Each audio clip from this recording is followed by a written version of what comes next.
Hi, and welcome to Module 6 of A Brief Introduction to Game Theory. In this module, we're going to talk about discounting and repeated games. In contrast to the previous three modules where we discussed games that happen once, either simultaneously or in sequence, now we're going to consider games that happen repeatedly over time. We're going to ask the question, can we get different outcomes when a game is repeated? The answer is going to be yes, but to figure out how that answer comes about, we need to understand two things. One is the idea of discounting. A discount factor, delta, lowercase delta, is a number between 0 and 1 that tells us how much we care about the future relative to the present. A value of 0 means we care about the future not at all relative to the present. Getting a payoff of 2 now is equivalent, has a meaning of utility of 2 now, but getting 2 one period in the future, well, a period could be a second, a minute, a day, a week, a month, a year later, means nothing. If I have a discount factor of 0, then getting a 2 at any point in the future is meaningless to me now. On the other extreme, a discount factor of 1 means I care about the future just as much as I care about the present. And that's true going forward through all time. Now, we allow discount factors of 0 over here, but we don't usually allow 1 for reasons that will become clear in a second. We allow close to 1, though. Once we've established what the future means to me at the present, again, there are many, many reasons why the future might not mean as much to me as the present does. Right? When I have a payoff of 2, it could refer to money, and if I get it now, I could get interest or invest it in some fashion and get more money in the future. Or I could use it to buy something I want now. If instead the outcome is not money but some object, I could also make use of it now and not have to wait to use it. If it's some other thing like a good job or anything I enjoy or like that I assign value to, I typically want to get it earlier than later. So my benefit from it is maximal right now, and as time goes on in the future, I care about it less and assign less utility to it. That's what discounting means. Now, because decisions I make now can affect what happens in the future, right? It can open up new doors, it can close some doors, right? It can change the possible outcomes I can achieve in the future based on my decisions now. I'm going to need to if I'm going to make a decision now that affects not only my present payoffs, but payoffs in the future, but outcomes in the future, I'm going to have to figure out how to calculate the benefit to me, not only of my present, but also my future. And that's the notion of present value. And to see how that works, let's first consider what my present value would be if I were to get a payoff of 2 in every period going forward forever. Well, if I get a 2 now, it's worth 2, by definition to me.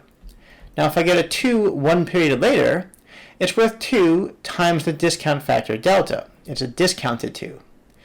And if I wait another period, 2 is now doubly discounted. It's delta squared.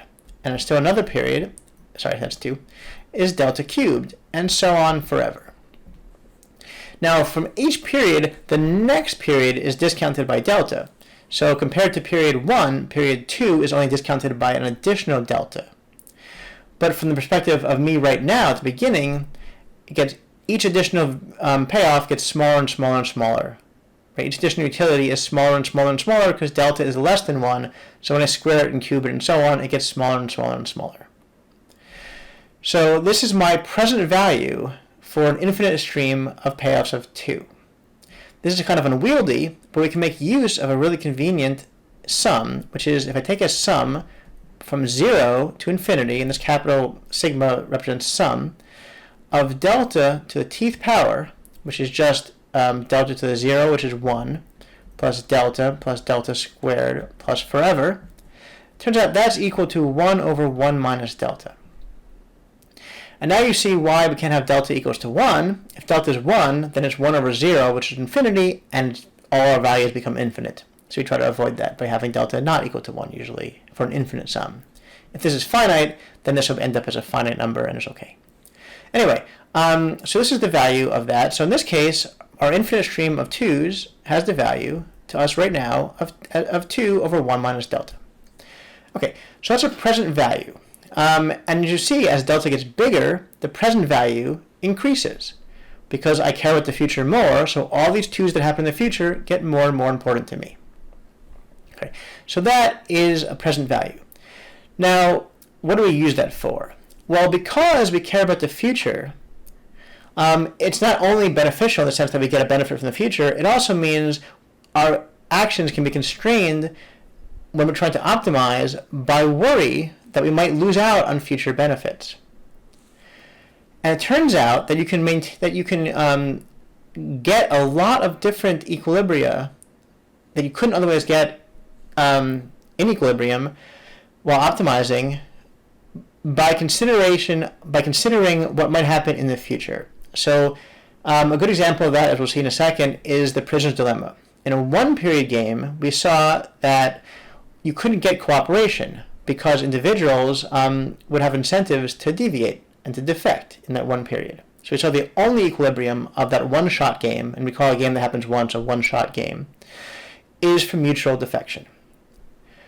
But, as we're going to see in a second, we can get cooperation across all time by trading off the possible benefit to defecting now with the potential loss of future benefits from cooperating going forward.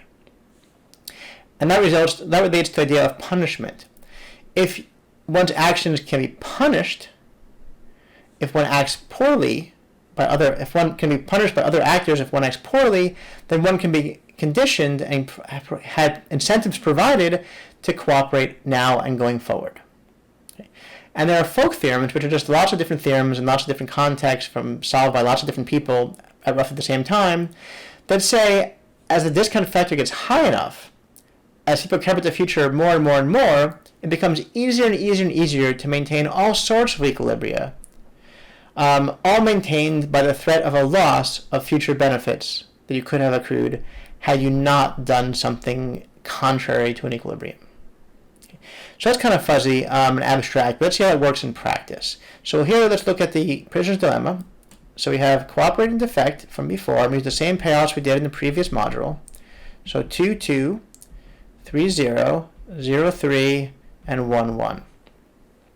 So let's consider a strategy that works like this. We'll start off cooperating. And then we'll make a rule that says, as long as I cooperate, as long as everyone's cooperated, I'll cooperate again next period. So what does that look like in that rule? Well, if we have both cooperated in the first period, we'll also do so in the second and the third, and so on forever. What happens then? Well, we just calculated that. That means in the first period we both cooperate, we both get 2. The next period we get 2 times delta. In the next period we get 2 times delta squared, and so on forever, which equals 2 over 1 minus delta. So this 2 over 1 minus delta is our payoff for cooperating forever. Now the thing is, this isn't good enough, right? Why? Well, let's say I defected instead in the first period. I chose to go against this equilibrium. If all my strategy says is I just cooperate indefinitely, right, then there's no incentive for the second player down here not to defect forever and constantly get the 3 payoff. To avoid that, what we have to do is have some punishment, some cost that the first player can enact on the second player to prevent that player from defecting.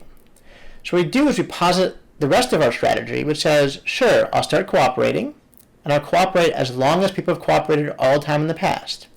But if anyone ever defects at any time, we're going to defect going forward forever. So what does that look like? Well, it doesn't look any different on the one on the left over here, right? If I cooperate, I keep cooperating. The punishment is never manifest. It never happens. However, if player 2 defects in the first period, and you'd want to defect in the first period because of maximal benefit for defection, well, what happens? Then in the second period, the punishment has been triggered. Now, this player is going to defect. And so is this player, because the rule was if anyone defects, we all defect forever. So now we get defection in this period, and so on forever. What's that payoff? Well, in the first period, the player defecting gets 3. That's that benefit, the temptation benefit for defecting. The other player is cooperating still. But now going forward, you get 1. So it's 1 times delta plus 1 times delta squared plus so on forever. All discounted ones.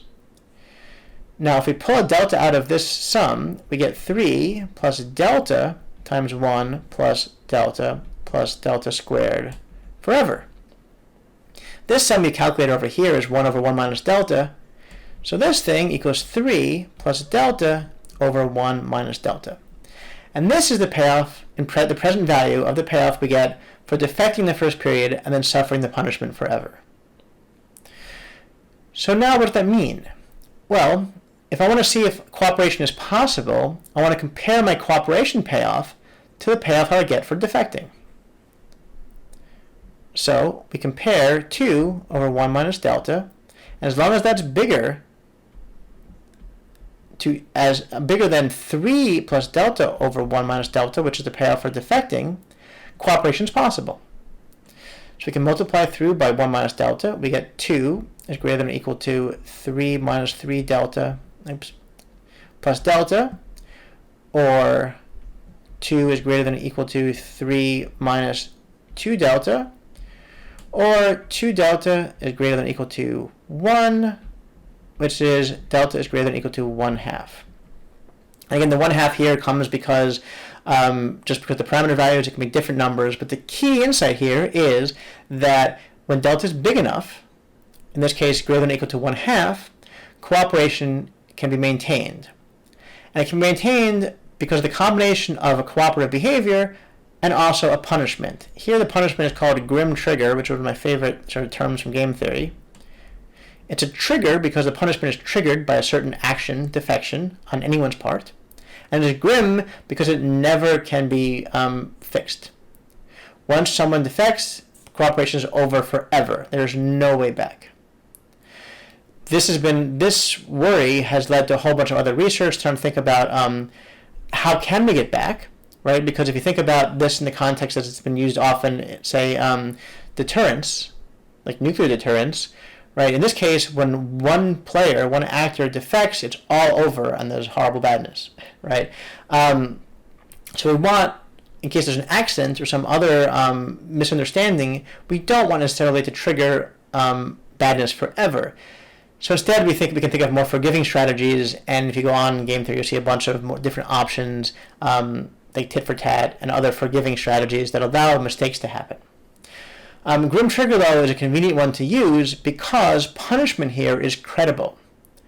We discussed credibility when we discussed sequential games. It comes up again here. If we're going to have player 1 punish player 2, that punishment must be credible. Player 1 can't effectively just give up all player 1's possible benefits just to punish 2. That's not really credible. Player 1 wouldn't do that. In this case, though, when they're playing defect over and over again, they're just playing the natural equilibrium anyway of the one-shot game, and that's totally credible, right? That's their best response. If you're defecting, I should defect too. So it's a credible punishment in this case. Okay, so this shows us that we can get different, much better outcomes by engaging in cooperation, by engaging in repeated play. And in fact, one common argument for how we can get over the negative of mutual defection in the context of a cooperative game is via repeated play. And similar ideas show up in things like reputation, in which you try to play well and be cooperative in order to build trust or develop your reputation. Okay, so that's that example. Just to conclude, I want to talk about one more other common repeated game that's pretty commonly seen in social sciences, which is a bargaining game. In a bargaining game, you're trying to figure out how to divide some thing that you both like. Often we divide $1 because it's convenient to just say the thing you're dividing is a single unit, 1. And the idea is that you get opportunities to offer bargains to the other player, and if those bargains are accepted, the game ends, and you both get the distribution of that dollar, or that thing, that the bargain specifies. So let's start with a game that's not really repeated. It's just a simple extension of an ultimatum game. In that case, remember the ultimatum game we talked about was a game where player 1 offered some X, and then player 2 could either accept, and the distribution would be 1 minus X and X, or reject. Now before we said rejection get you 0, 0, let's extend that game slightly and say player 2 can now make a counteroffer upon rejection to player 1. And that's going to be y. And then if player 1 accepts that one, then player 1 gets y and player 2 gets 1 minus y. And if player 1 rejects, then we'll go to the 0, 0. Okay, now how does this game differ? Well, first we're going to assume that as time passes, the value of the payoffs are lessened. So while the whole dollar is worth 1 in period 1, once player 2 has his chance, the dollar is only worth delta now. It's discounted. So, now we know, but still, this game down here is just an ultimatum game, just discounted. So we know the equilibrium of this game. What's going to happen is player 2 is going to offer player 1 nothing, and player 1 is going to say yes. So that means y here gives nothing to player 2, and the entire pot to player 1. Sorry, I messed up the players. Y here gives nothing to player 1 and the entire pot to player 2. The thing is, the entire pot to player 2 now is just delta, it's not 1. So we're going to kind of simplify this game and say the outcome of this game would be 0 delta. That's what would happen. Player 2 would offer player 1 nothing, player 1 would say yes, and player 2 would get a present value of delta, the discounted pi. Now, we use backward induction to go back up a step. We know if player 2 rejects, it gets delta. So what should player 1 offer player 2 in order to make player 2 say yes? Well, you need to offer at least as much as delta, because if you say no, you get delta. So if we have x equal to delta, player 2 will be indifferent between saying yes or no. And we can have an equilibrium in which player 2 says yes and accepts, in which case the actual payoffs would be 1 minus delta and delta. So that's the proposed equilibrium. In period 1, player 1 offers player 2 delta and takes 1 minus delta for itself. Player 2 says yes. Game ends in 1 period. So there are a couple of things about this model. One, the game ends immediately, because you can backward induct and figure out exactly what you should be offering now to make the whole game end immediately. And 2, the more player 2 values the future, the better player 2 does. If player 2 had a discount factor equal to 1, so valued the future exactly as much as the present, then player 1 will get nothing in this game. And it would effectively be just an ultimatum game, because in the second period, player 2 will get everything, so player 2 has no reason to ever accept anything else before the second period happens. So player 1 would give player 2 everything immediately, and the game would be over. If delta were 1. When delta is less than 1, though, it's a little different, because now player 2 doesn't want to go to the second period.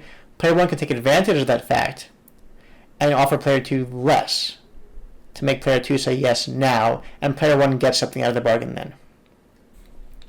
So this is not a technically repeated game because there's 2 different actions, but we can make it repeated easily. If we take this thing here, we get rid of the 0, 0, and we instead say if you reject, player 1 gets to make another option.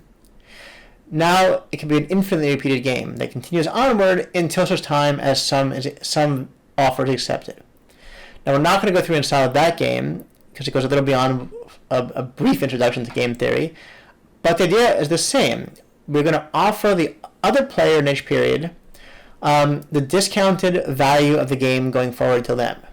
In this case, with only 2 sort of actions, the value of the game to player 2 is the remaining pot, because player 2 will be guaranteed to get the remaining pot because it's just an ultimatum game at the end.